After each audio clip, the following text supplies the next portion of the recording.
Le château de Prague est le château fort où les rois de Bohême, les empereurs du Saint-Empire romain germanique, les présidents de la Tchécoslovaquie, puis de la République tchèque, siègent ou ont siégé. Les joyaux de la couronne de Bohême y sont conservés. Le livre Guinness des records l'a listé comme le plus grand château ancien du monde. Il s'étend en effet sur 570 mètres de long et 130 de large. Situé sur la colline de Hradčany et dominant la vieille ville de Prague et Malá Strana. Cet ensemble monumental émerge d'une couronne de jardins et de toits et déploie sa longue façade horizontale d'où jaillissent les tours de la cathédrale Saint-Guy et de la basilique Saint-Georges. Le château de Prague occupe un oppidum, colline naturellement fortifiée dont les défenses naturelles sont renforcées par la présence de l'homme, habité dès le néolithique. Des fouilles archéologiques ont révélé la présence d'un habitat de la culture de la céramique cordée et de l'âge du cuivre. En tout état de cause, il a fallu attendre jusqu'aux années 1980 pour infirmer la croyance selon laquelle l'église Notre-Dame, fondée peu après 885 par Bořivoj, marquait la première trace tangible de l'homme sur ce lieu naturellement fortifié. Cette croyance, ce mythe dira-t-on, n'est pas neutre puisqu'elle soutiendrait la prééminence temporelle des Tchèques au château, symbole du pouvoir, qui domine, de sa masse imposante, la capitale, Prague et par suite toute la Bohême, niant par conséquent une possible antérieure présence franque sur les lieux. Rappelons que l'une des premières sources historiques concernant les Tchèques mentionne qu'ils se choisirent pour roi un franc, Samo. En 1928, l'archéologue Ivan Borkovski découvre, sous la troisième cour du château, la tombe d'un guerrier richement doté, épée de fer, hache, arc, carquois et flèches, rasoir et bouclier de bois, datant de la deuxième moitié du X siècle. Preuve qu'une élite y aurait été présente avant qu'avec le duc Spaytinev, les Přemyslí n'en fassent leur résidence.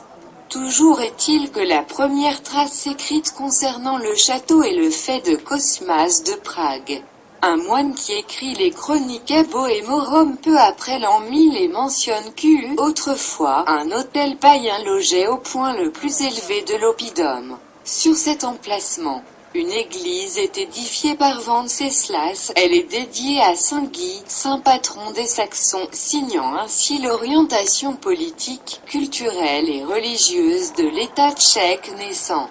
Dans la mesure où l'autel païen mentionné par Cosmas était, toujours selon ce dernier, consacré à Zizi, une déesse dont le nom évoque la vie, il n'est pas interdit de voir également, dans cette dédication de la première cathédrale des souverains de Bohême à Saint-Guy, un geste empreint de syncrétisme.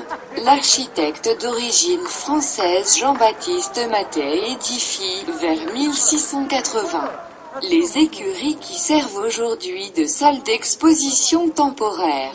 De 1740 à 1780, sous l'égide de Marie-Thérèse, reine de Bohême, Anselmo Lurago entreprend la refonte du château dont les différents bâtiments sont intégrés derrière d'austères façades baroques. La première cour, dite cour d'honneur, est ajoutée devant la porte de Mathias, délimitée par une monumentale grille rococo qui la sépare de la place du Hradčany et rythmée par des statues de géants en lutte, sculptées par IGN à accent aigu et placeurs.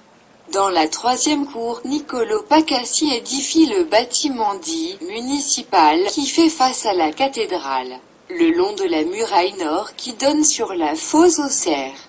La ruelle d'or est formée d'une rangée de maisonnettes miniatures, certaines pas plus hautes qu'un homme, qui s'adossent au mur d'enceinte entre la tour blanche et la tour de Dalibor. À l'origine, cette ruelle était large d'1 mètre avec des maisonnettes de chaque côté.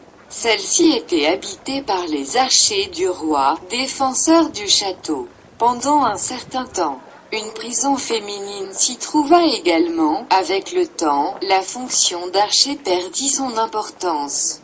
Les petits bâtiments sont alors habités par des artisans, des fonctionnaires. Plus tard, elle est même habitée par les pauvres de la ville. Incongru dans ce complexe palatin, les petites maisons de la ruelle d'or symbolisent parfaitement l'aspect magique de Prague. Une légende tenace y rapporte qui en fait le lieu de résidence des alchimistes de l'empereur Rodolphe II. Franz Kafka y a habité quelque temps en 1916 à 1917. Il n'est pas interdit de penser qu'il s'en est inspiré quand il décrit le château, dans son roman éponyme comme un « amas de petites maisons, délabrées et pressées les unes contre les autres ». Les maisonnettes ont été transformées en magasins qui vendent des articles pour les nombreux touristes qui ne manquent pas de la visiter.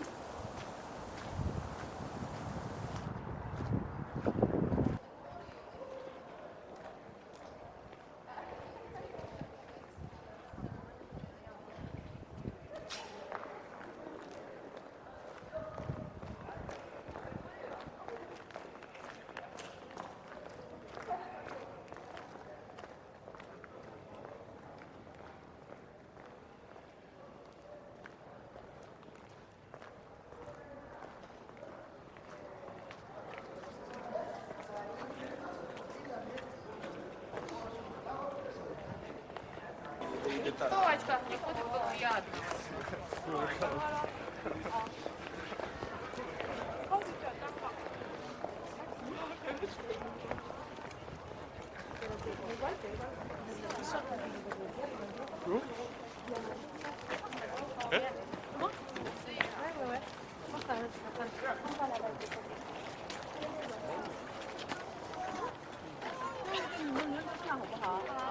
就一个轮流看一下。就一个，大家轮。